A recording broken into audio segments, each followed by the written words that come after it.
a child's NDE. I call it A Date with Destiny, where this woman wrote about what she experienced years later when she was an adult and how some things she found out did come true, and she found out some secrets that her family didn't know that she knew when she was a little child.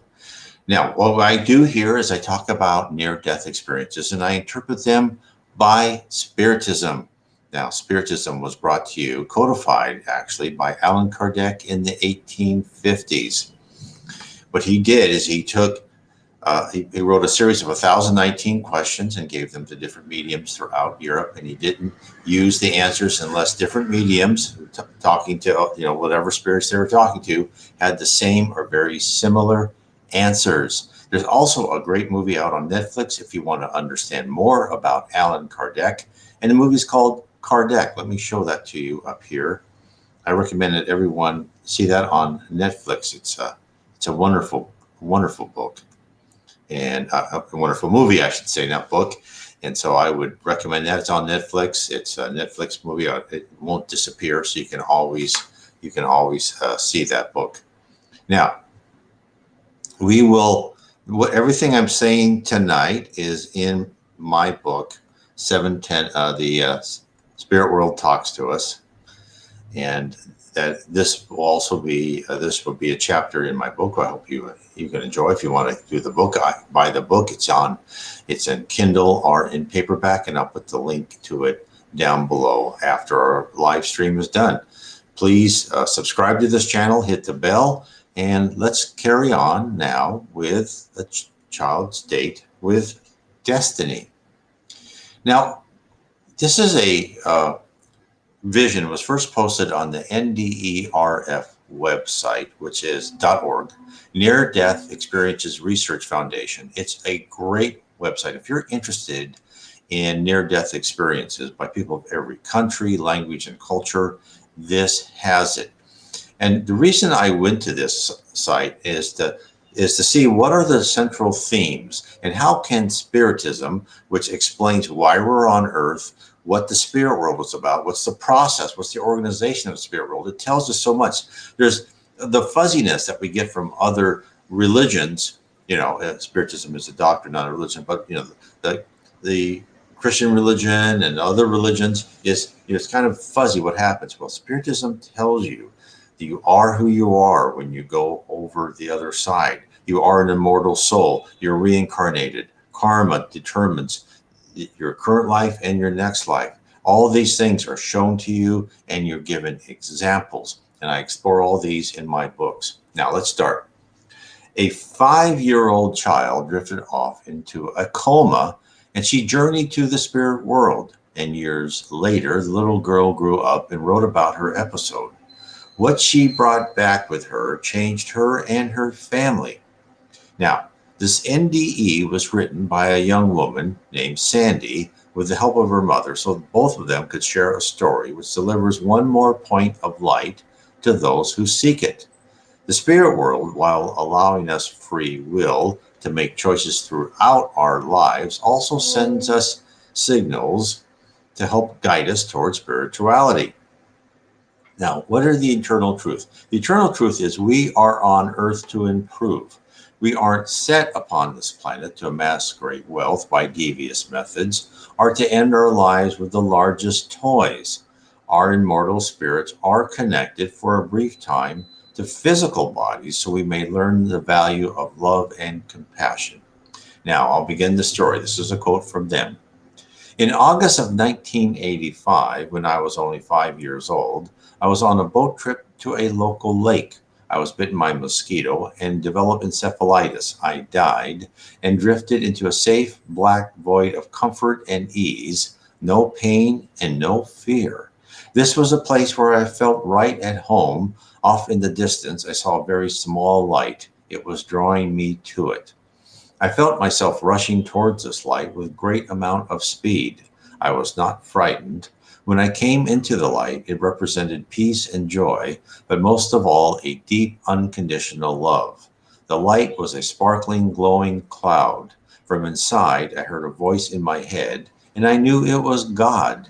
Since my parents never discussed God or took me to church, I really don't know how I knew, but I did. Furthermore, I felt like this was my real home, this place where I was with this beautiful light, which was God. I felt surrounded by the light and was one with it. The feeling was like being scooped up and held by my daddy when a barking dog was biting me just a few months earlier, only more so. End of quote. Now, as with so many other accounts by children, upon separation from their body, their soul is bathed in a sea of warmth.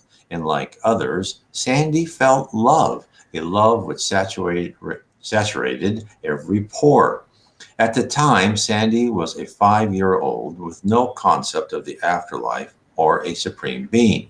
Her parents never felt the urge to expose her to any type of prayer or devotion. Yet immediately as her soul rose, she knew she was in the presence of divinity. Now, to comfort the innocent child, another child appeared, a girl who seemed to be about 10 years old. I'll carry on with what she wrote. Another beautiful light, only smaller, joined us. It was a girl about 10 years old. She looked somewhat like me. I could tell she recognized me. We hugged and she said, "I am your sister." I was named after our grandmother, Willamette, who died 1 month before I was born. Our parents called me Willie for short. They were waiting to tell you about me later when you were ready. I was talking to her and she to me without words. It was too strange looking back on it, but it seemed natural at the time. She kissed me on the head and I felt her warmth and her love. End quote. So the spirit realm takes care of us when we emerge from our restrictive bodies. Guides are on hand to help children and assist those who have demonstrated their adherence to the golden rule. People who have lived an honest and compassionate life towards others are not left alone in the great transition back to the real world, the spirit world. And that spirit world is where we shall spend the vast majority of our immortality.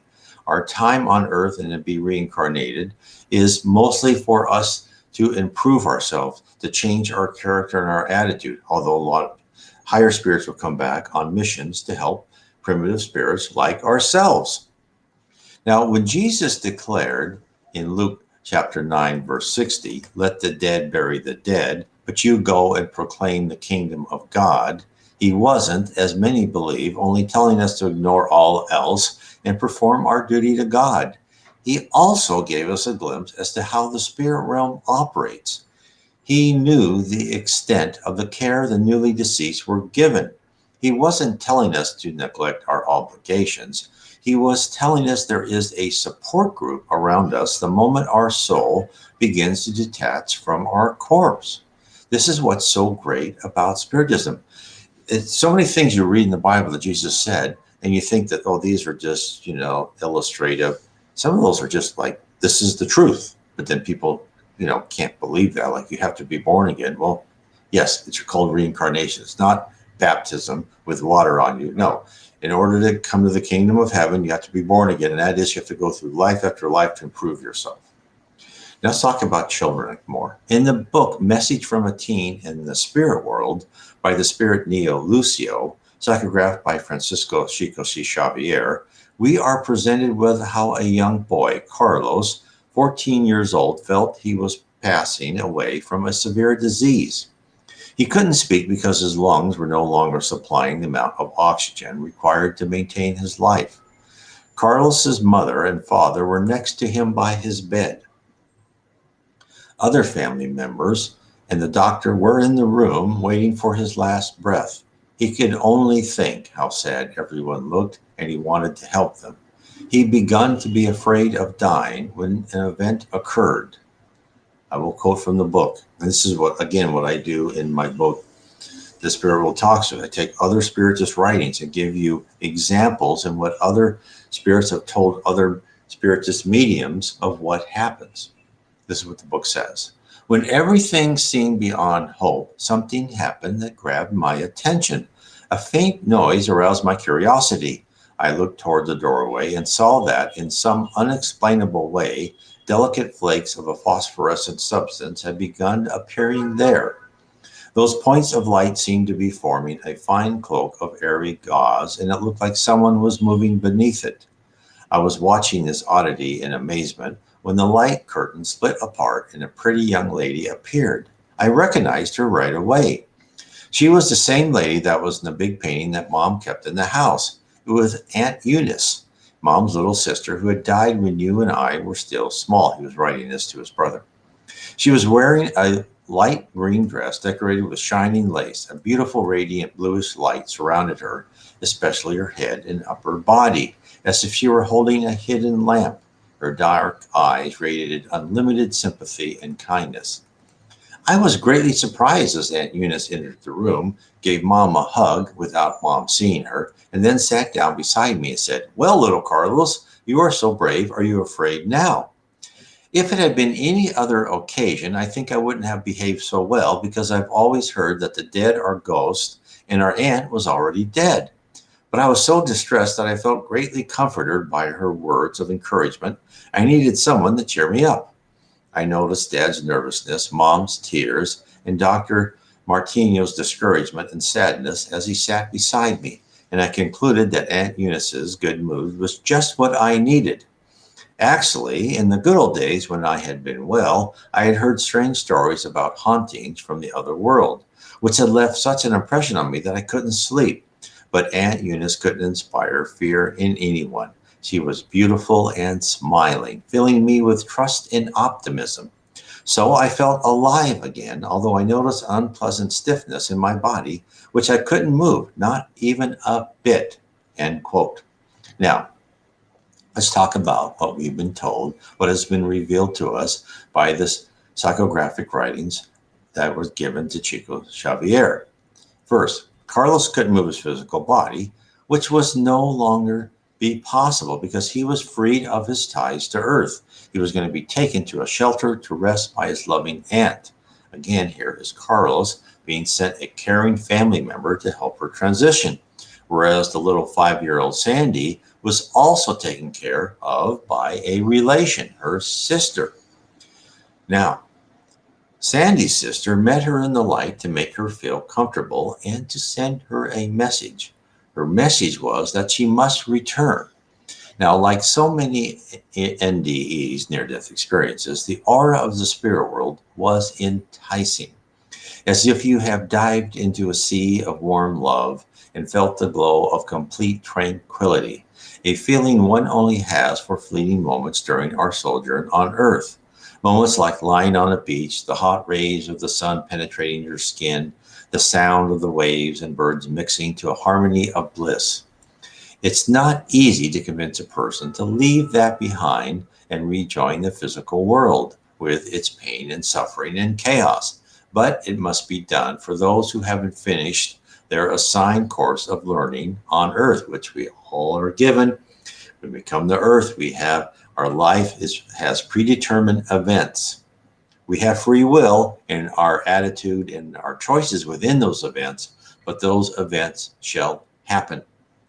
So she has to learn. They'll have to go back to school. So Sandy was told this, I'll quote, "You need to go back now, Sandy," she said. "You need to save Mother from the fire. This is very important. You need to go back, and you need to go back now." She said it with compassion and sweetness in her voice as she smiled at me tenderly. "No, I don't want to," I said. "Let me stay here with you." "Mother needs you to save her from the fire," she repeated, still in a soft and gentle way. Like a selfish little brat, I cried and threw a temper tantrum of the worst kind. I fell on the ground and sobbed and thrashed around and made everybody, I'm sure, feel very uncomfortable. End quote. Now, the spirit world was ready for that reaction, so they gently showed her what was occurring on Earth. I'll quote again. "I was shown a type of movie in which I saw my parents who were back on Earth sitting beside my hospital bed with great concern and fear in their eyes. They touched and talked to me and begged me not to die. 'Please don't die,' they were crying. I was very sad for them. Still, I was not really ready to give up the beauty and awesome great feelings of all that was good about this place, this heaven. God gave me a chuckle and looked at me with great compassion. I couldn't really see his face, but I knew what he was thinking. He was chuckling at my childless antics." End quote. Now, even with the sight of her parents, the pull of heaven was too strong. She was only 5, and Sandy desired to remain in her comfortable environment. Now, Sandy said she couldn't see God, but she felt the presence of God. Now, many people with near-death experiences report seeing God or Jesus. Now, while that may occur, we are told, although I don't think seeing God does occur, even high spirits, you have to be extremely high spirits to even start to know God. Even spirits who are higher than us around heaven say even they don't understand God. That's the interesting information from Spiritism. So we are told in Spiritist literature that in many cases high spirits will appear and they are mistaken for Jesus or God or high angels. Nevertheless, their love and light is overwhelming, as is their power to show us our past life and future possibilities of our life. Now, who are these high spirits? Well, this is what Spiritism reveals to us. High spirits, angels, guardian angels, they are us, except they have survived and prospered through their trials in physical bodies. We too shall become a high or pure spirit or angel in time. We only need to remove our imperfections. To become a pure spirit, one must not have a trace of hate, jealousy, selfishness, or any other base emotion. This is why we are on earth at this moment, to learn how to fill our hearts with universal love, fraternity, charity, and to be honest with all humankind. Leon Denis, in his book Life and Destiny, talks about our possible future. This is what he says. Each spirit in space has its own vocation and pursues it with faculties unknown on Earth. Each one finds its place in this superb field of action in this vast universal laboratory. Everywhere subjects for study and travel, with means of education and participation in divine work, offer themselves to the industrious soul. Heaven is not the cold void of the place of inactive contemplation believed by some. It is a living universe, animated, luminous, filled with intelligent beings on the way to continual evolution. The higher these spiritual beings ascend, the more accentuated are their tasks, the more important becomes their missions. In time, they take rank among the messenger souls who go and carry to the limits of time and space the will and force of the Infinite One. For the most inferior spirit, as for the most eminent, the domain of life is without limit. Whatever the heights to which we attain, there is ever a superior plane to reach. So what did Leon Denis tells us? This is, again, what's great about Spiritism. It tells you about heaven. Leon Denis tells us that we are never done acquiring knowledge and serving. Imagine learning the secrets of the universe, examining life on other planets, other galaxies. Imagine assisting cultures to grow and prosper, to rise out of the chaotic existence of a dog-eat-dog world and emerge into a world of universal love and caring. That is our future if we work hard during each life we are given. Now, the spirit world had one more lever to pull to launch Sandy back to her body. They used another person in Sandy's short life to let her know what must be done. I'll quote. He then pointed a finger at another light that was forming in the distance. To my great shock, my dear friend and next door neighbor, Glenn, formed and shouted in a loud voice, "Sandy, go home now." He said it with such authority that I immediately quit crying and was back in my body in an instant. So the spirit world is so smart.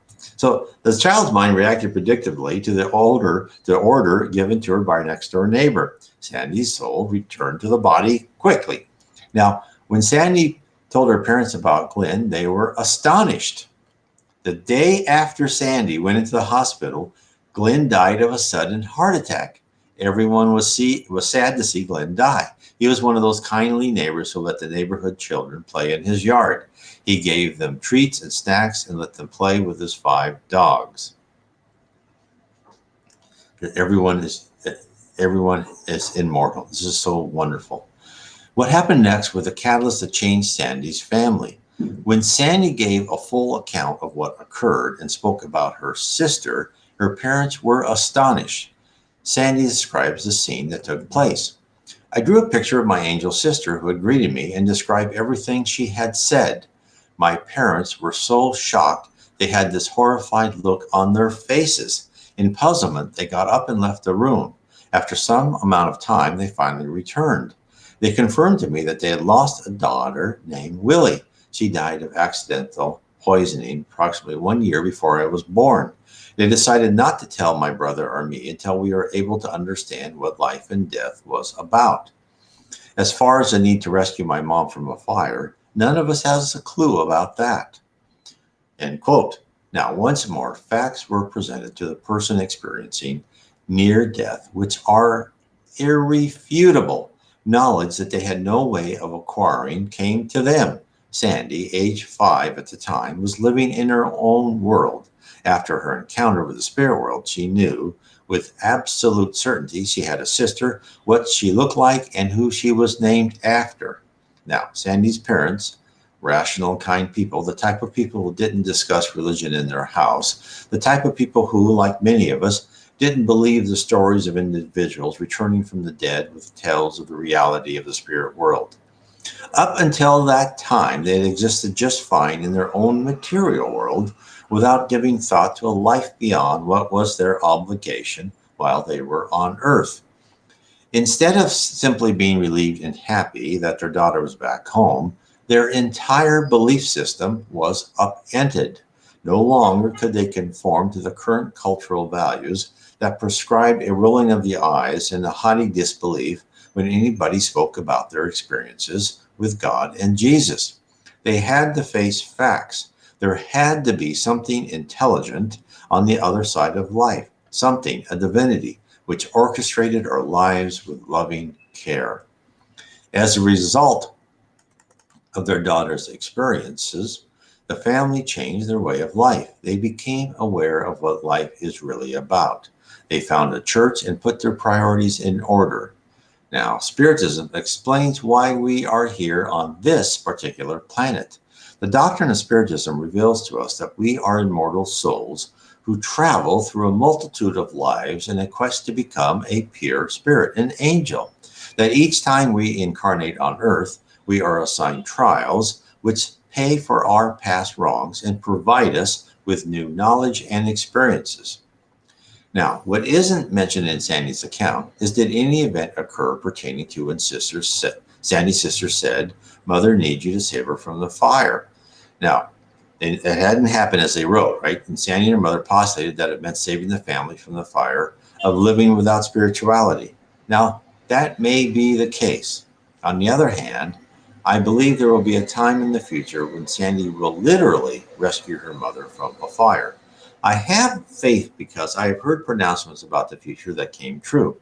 Not general platitudes, but specific events similar to Mother needs you to save her from the fire. Foretold events weren't directly delivered to me, but my wife. Now, my wife is from Brazil. I was never overtly religious or spiritual. I thought of God and Jesus as being remote and uninterested in me. I wanted to believe in an afterlife, but I wasn't sure. I had little faith.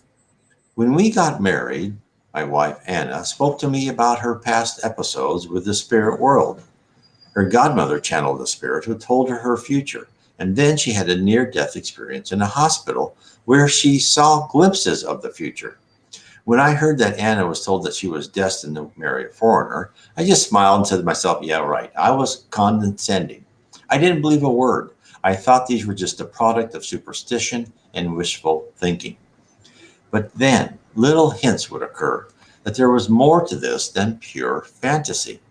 We were looking for a house, trudging through home after home, as if trying to walk in a swamp. I was getting very bored with all this when we came to one house, and my wife said, this is it. And I said, this is what? She told me that this is the house where we're going to live. She called the real estate agent and made an offer. We were told that there were already two offers on the table. I explained to my wife that we had a small to zero chance of really getting that house. And then she said, but that house had 3 trees in the front, just like my godmother told me. Ah, I replied, right, very smugly. The house actually has 4 trees in front. Nevertheless, we're going to buy that house, she said, with this air of superiority. Now, somehow, I don't know how, the other two offers fell through and we purchased the house. As we moved in, I pointed out, look, there are 4 trees in front, not 3. She merely looked at me without loving but slightly exasperated expression.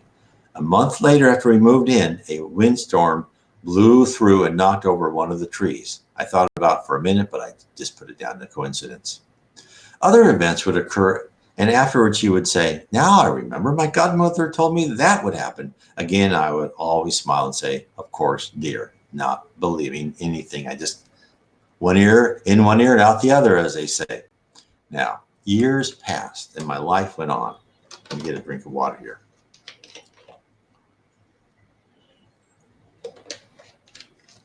I was working for a bank and the Great Recession started to form in 2006. Now, the stock price of the bank I worked for started to drop, but I knew the bank was financially healthy. After all, the entire senior management told us so. I had a conversation with my wife about the subprime business and how if many people couldn't pay their mortgage, other banks, but not ours, could be in trouble. Again, but we'd be okay. Then she said this, and this is, the whole stock market didn't go down until September 2007. So this was in 2006. This is a year before. Then she said, oh, now I remember. My godmother said you were going to work for a bank that would go bankrupt. But don't worry, because you'll still work for that bank. You'll just change names. I thought to myself, what the heck was that? Impossible, I said to myself. I dismissed what she said completely. Well, a couple months later, a well-connected firm took part in ownership in our financial institution. I thought if they were invested in us with their association with the power brokers in Washington, D.C. and in Wall Street, we must be in a good position. I was so smart, I invested in more of our bank stock, hoping to make a large profit when we pulled through the troubles. 4 months after that, the FDIC closed us, and I had lost everything, or so I thought. I came home and explained to my wife what happened. Now, this is weird. I was walking from home. I was standing in the line in the ferry with my good friend. He was my boss at the time. And everyone started said, our bank's just been closed by FDIC.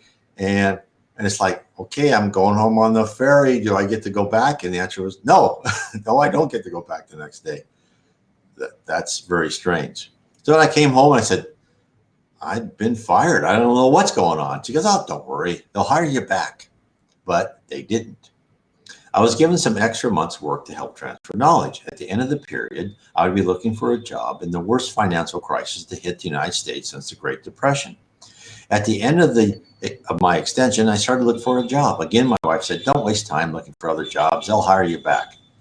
What did she know? She didn't realize the extent of the catastrophe. I and millions others were looking for those few positions.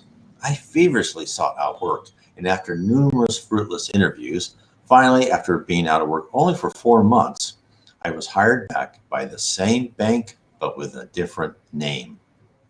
So hence, how could a young woman be told of events which would occur 15 to 20 years in the future, which actually transpired exactly as foretold, without some form or other worldly organization controlling all variables that make up a life? It's hard. It's just like Sandy's family. When you feel that your whole foundation of what you thought was your life, what you thought that you were on this planet and you were this random carbon-based life form that you would live, and then you would just, you hopefully there was the life after death, but what that life was like, you had no clue. You're probably just dead forever. Then when you realize that we're really watched over and we are on this track, it just takes the rug right out of under your feet, and then you just have this thirst for knowledge. And this is how it led me to Spiritism. Only the Spiritist doctrine fully explains why we are on earth and why our fates follow a script. The set of trials we must live through are for our own edification. Think of this. Right? You think the world is chaotic, destructive, bad things happen to good people and good things happen to bad people. They're everything is based. Each individual has their own lesson plan, and every one of us is intersected somehow. And that lesson plan is based upon what people have done in their past lives. And what they've done wrong in their past lives, they have to learn how not to do them. That's why some good people go through terrible trials, because they are learning from past experiences. Some bad people are given opportunities to do well or good, and for them to also learn, like maybe what it is to be rich and famous. But when they use it just to do whatever they want. These are all areas, these are all reasons, right, that help us educate ourselves and to help us advance in our spirit life. Again, I want to emphasize this. The set of trials we must live through are for our own edification. They are not punishment.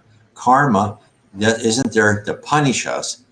God isn't there. Jesus isn't there to say, oh, I really enjoy punishing that person. No, it's to teach us. It's all about teaching us how we learn. And sometimes we have to have very difficult trials. Why? Because we've had probably much easier episodes in past lives and we didn't learn. We were very stubborn learners. I know I've probably been one of those. When we are reborn on earth, we are put on a track with certain milestones that we must pass through. We do have free will, but it lies within our choices and attitudes we demonstrate within the prefixed trials we travel through. So I hope this helps everybody understand your life, your spiritism, other people's near-death experiences, so that you can get an idea of what the spirit world is all about. The spirit world is wonderful. And I talk about it in my book, The Spirit World Talks to Us. And by going through different near-death experiences, I also reveal the spirit world in my book, Heaven and Below. Now, Heaven and Below, I have a series of 3 books. Heaven and Below talks about heaven, what's below it, the umbrella or the lower zone, as we're called, from the crust of the earth above the lower levels of heaven, and then down below it, which is a type of purgatory. No one is ever put to these places for eternity. Now, is the worst person you can think of? No, is people will learn, they'll change their attitude, their personality, and eventually they will rise. No one is ever damned forever. Now, the second series in my book is, let me get that for you, Spirits in the Spirit Universe. And that talks about what you are as a spirit. Now, when you die, you are who you are when you pass over. This is the great secret the Spiritism tells us. You're not this, you don't turn into this winged angel. You don't go into heaven and play the harp and you contemplate in the clouds. No, you are who you are. You go to either one of the levels of heavens or lower if you're, if you've made bad choices. But then, you're able to rest, for a while, but then you're given options to work and learn and be with your friends. The law of affinity places with people like yourself, and you're probably with your family, right? Family groups. I've done YouTubes and I have books on this called The Case for Reincarnation. Family groups reincarnate together. You always have this group of people that you reincarnate with to help you through your life. And it tells you what the spirit, how spirits learn, how they actually, becoming more and more energy and less matter as they rise up into the levels of heaven. And then my third book in the spirits is How We Are Guided by Spirits. It was this book 3 of Spiritism, The Spirit World Revealed to an Anglican Vicar. And again, this tells us how we go through our lives. It also tells us about how nations and races and cultures are guided, and what the future of Earth will be like. So all of this, I hope, is I just put this information out for you. And if you really want to understand your life, and if the more you read and study about Spiritism, the more you'll feel that you'll understand why things happen to you in your life. Now, if you want to learn more about Spiritism, and you want to talk to me or someone else about Spiritism, I recommend you go to spiritismstudy.org and you get an appointment with one of us. You'll get the day and hour you'd like. For instance, you want to talk to me. I'll get an email and I'll email you back. Said, yes, I can talk to you. I can talk to you via Skype or WhatsApp or Facebook Messenger, whatever vehicle you would like to talk. And it's up to you. There's no money, nothing you have to buy, none of that. We just want to help you explore your spirituality. And however way you want to do that is entirely up to you. You lead, and I or someone else is there to maybe help you or answer questions or just be a sounding board. So anyway, I want to say God bless to all of you tonight, and I hope you good luck on your spiritual journey. God bless.